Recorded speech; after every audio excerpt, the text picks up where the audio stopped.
اب آگے ذات کے حوالے سے پھر میں کر رہا ہوں. یہ سورہ فتح کی آیت نمبر 25 ہے. حضور علیہ الصلوۃ والسلام آقا دو جہاں صلی اللہ علیہ وسلم عمرے کے لیے تشریف لے گئے اور آپ کے ساتھ صحابہ تھے.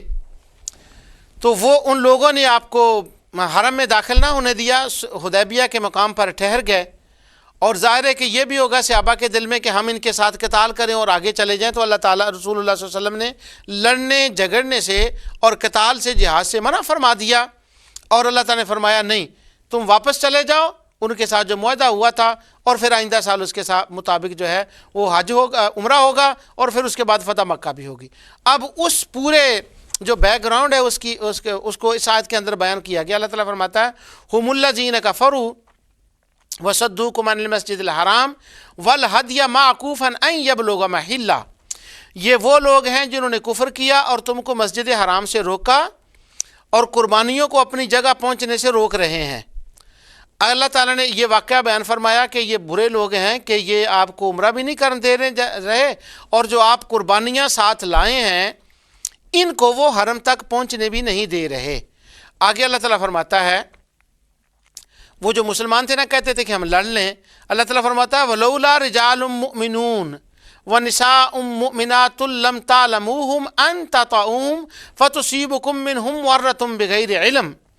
تم چاہتے تھے یعنی صحابہ میں سے کچھ کہ تمہیں جنگ کی اجازت مل جائے، لیکن ہم نے تمہیں جنگ کی اجازت اس لیے نہیں دی کہ کچھ مومنات اور مومنین مسلمان مکہ کے اندر رہتے ہیں اور تمہیں ان کی خبر نہیں، اور اگر تم اس وقت جہاد کر لو اور لڑائی جھگڑا شروع کر لو تو تمہیں علم نہیں، اور عدم علم کی وجہ سے تم ان کو بھی قتل کر ڈالو، ان کو نقصان پہنچ جائے، لہٰذا تمہیں اس لیے اب اس کی اجازت نہیں دی گئی. اب منع جو تھا کیا ہوا؟ اگر مسلمان جہاد کرتے تو کیا صرف ان مسلمانوں نے شہید ہونا تھا؟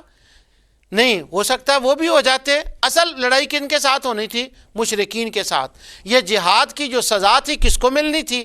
تباہی کس کی ہونی تھی؟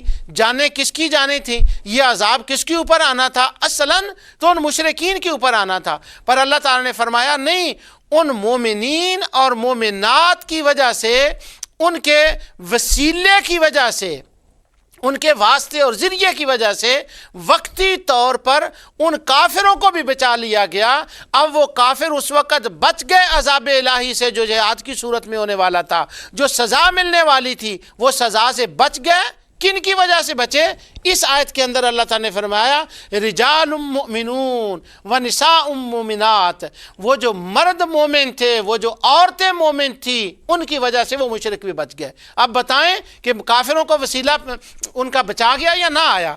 وہ اگر کافروں کے کام کسی وقت اس دنیا میں اگر مومنین اور مومنات کا جو ہے ان کی وجہ سے اللہ اس وقت کافروں کو اس عذاب سے بچا لیتا ہے، تو ان مومنین اور مومنات کی معیت، سنگت اور ان کی صحبت کے وسیلے کی وجہ سے مومنین پر کیا کیا کرم ہوں گے اس کا کون اندازہ کر سکتا ہے؟ تو یہاں سے بھی زوات کا وسیلہ ثابت ہو گیا.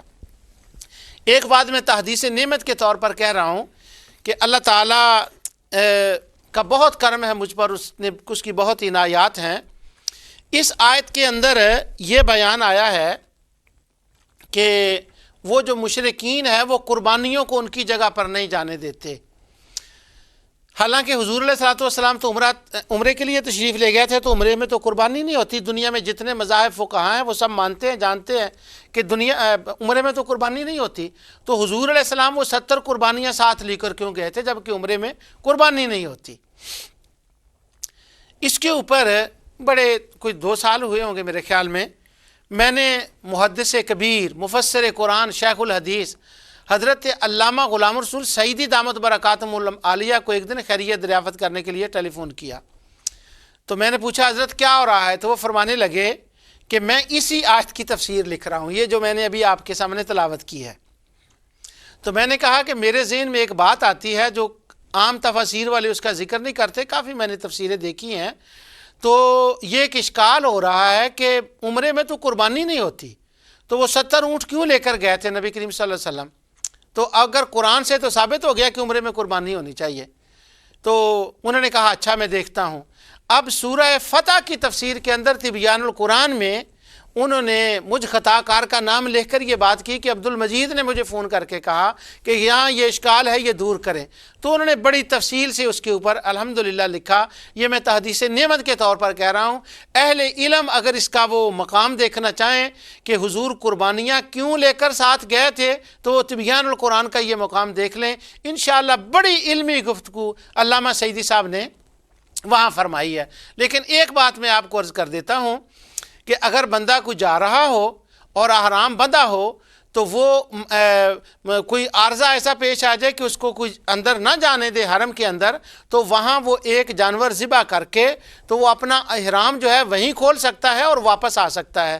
اور آقا دو جہاں صلی اللہ علیہ وسلم کو جانے سے پہلے پتہ تھا کہ میں جات عمرے پر رہا ہوں، ہدیہ تو ساتھ نہیں ہوگی، لیکن جب وہاں جائیں گے وہ داخل نہیں ہونے دیں گے تو وہاں ہمیں یہ کرنا پڑے گا. تو رسول اللہ صلی اللہ علیہ وسلم نے قربانیوں کو ذبح کیا اور آپ تشریف لے آئے. یہ علم مصطفیٰ اور غیب مصطفیٰ اور علم غیب مصطفیٰ کی قرآن میں یہ دلیل ہے کہ ابھی جو بعد میں ہونے والا تھا اس کے لیے وحی بھی نہیں آئی، جبرائیل نے بھی آ کر نہیں بتایا. وہی وہ جبرائیل والے کی میں بات کر رہا ہوں جو خفی وحی ہے، ظاہر ہے وہ تو آ چکی تھی خواب کے ذریعے اور رسول صلی اللہ علیہ وسلم کو اس کا علم تھا. تو یہ علم مصطفیٰ کی دلیل ہے کہ پتہ تھا ہمیں روک لیا جائے گا، اس لیے سرکار دو عالم صلی اللہ علیہ وسلم قربانیاں ساتھ لے گئے. اور مزید اس کی تفسیر پڑھنے کے لیے سورہ فتح کی تفسیر تبیان القرآن کا اہل علم ضرور مطالعہ کریں. بڑی دلچسپ بات علامہ سعیدی صاحب نے وہاں فرمائی ہے.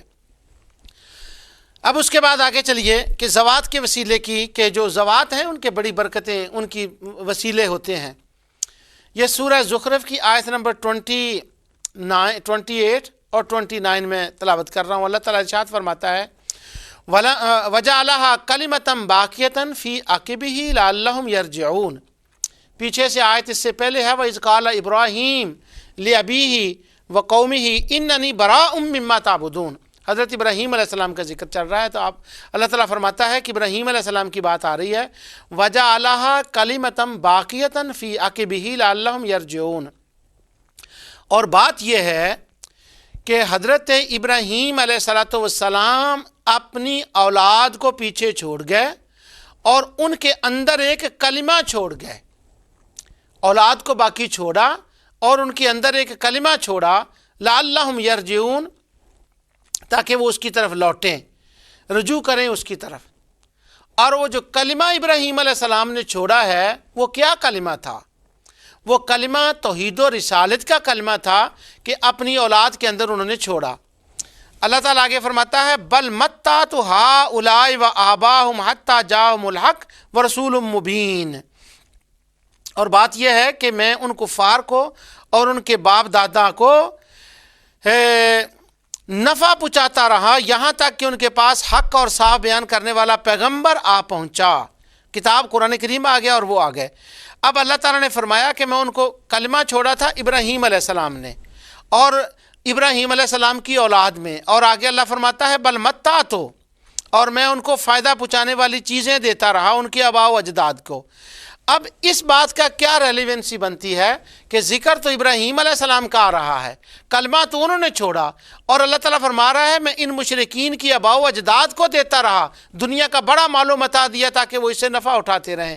پتہ یہ چلتا ہے کہ ان کے آباء و اجداد کو جو مال و متاع ملا وہ ابراہیم علیہ السلام کے وسیلے سے ملا تھا، اور ابراہیم علیہ السلام نے جو کلمہ حق چھوڑا تھا اس کے وسیلے سے ملا تھا. تو معنی اس آیت کا یہ ہے کہ اے مشرکو، جو مکے کے اندر تمہیں نعمتیں مل رہی ہیں، تمہارے آباء و اجداد کو جتنی نعمتیں مل رہی ہیں، جن سے تم اس فائدہ حاصل کر رہے ہو، جن سے تم مستفید ہو رہے ہو، ذرا آنکھ اٹھا کر تو دیکھو یہ کس کے وسیلے سے تمہیں نعمتیں ملی ہیں. یہ ساری نعمتیں ابراہیم خلیل اللہ کے وسیلے سے ملی ہیں. اللہ اکبر. تو یہاں سے بھی ابراہیم علیہ السلام کے ذات کا وسیلہ جو ہے وہ ثابت ہو رہا ہے. سورہ ابراہیم کی آیت نمبر 37 میں اس کا بیان مزید وضاحت سے آ گیا. انہی آیات کا اللہ تعالیٰ نے فرمایا ابراہیم علیہ السلام جب نکلے ربنا انی اسکنت من ذریتی بواد غیر ذی زرع عند بیتک المحرم. ابراہیم علیہ السلام نے یہ دعا کی کہ یا رب العالمین میں اپنی اولاد کو یہاں آباد کر کے جا رہا ہوں تیرے حرم کے پاس، عند بیتک المحرم. حالانکہ اس وقت حرم نہیں تھا، پر ابراہیم خلیل کو پتہ تھا کل کو یہی حرم بنے گا، اس لیے پہلے ہی حرم کا نام لے دیا. ربنا لیقیموا الصلاۃ فاجعل افئدۃ من الناس، یا رب العالمین ان کو نمازی بنانا اور دنیا کے دل ان کی طرف لگا دینا، لوگوں کے دل جو ہیں وہ ان کی طرف لگا دینا، تاکہ دنیا کے دل ان کی طرف جھکے رہیں، اور ان کو کھانا آگے ورزقکم من الثمرات، اور ان کو وافر مقدار میں رزق عطا فرما۔ اب جو میں نے اوپر آیت پڑھی تھی، بل متعت ہؤلاء وآباؤہم حتی جاءہم الحق، ان کے آباء و اجداد کو نعمتیں ملتی رہیں، وہ ان سے مستفید ہوتے رہے۔ تو کیوں مستفید ہوتے رہے؟ یہ ابراہیم خلیل اللہ علیہ السلام کی وجہ سے۔ اہل مکہ کو جو کچھ ملا وہ ابراہیم خلیل کی وجہ سے ملا، بلکہ مکے والوں کو جو رسول ملا آخر الزمان وہاں پیدا ہوئے اور ابراہیم علیہ السلام کی اولاد میں ہوئے، یہ بھی ابراہیم علیہ السلام کے وسیلہ سے ہے۔ آج بعض لوگ مکہ میں رہنے والے وہاں کا سونا استعمال کرتے ہیں، پہاڑوں کا تیل کو استعمال کرتے ہیں، یہ ساری خدا کی نعمتیں ہیں، اور اللہ تعالیٰ فرما رہا ہے وہ ذرا دیکھو تو صحیح آنکھ کھول کر یہ نعمتیں تمہیں کس کے وسیلے سے مل رہی ہیں۔ وہ جس کے وسیلے سے نعمتیں ملی ہیں اسی کو اس کے خلاف لکھ رہے ہیں کہ اس کا وسیلہ زوات کا جائز نہیں ہے۔ سبحان اللہ، ایسی بات بھی شاید فلک نے کبھی نہ دیکھی ہو کہ جن کے وسیلے سے، جن کی وجہ سے نعمتیں مل رہی ہیں، انہی نعمتوں سے جس کی وجہ سے ملی، انہی کے بارے میں لکھا جا رہا ہے کہ ابراہیم کا وسیلہ جائز نہیں ہے، رسول اللہ صلی اللہ علیہ وسلم کا وسیلہ جائز نہیں ہے۔ اللہ اکبر۔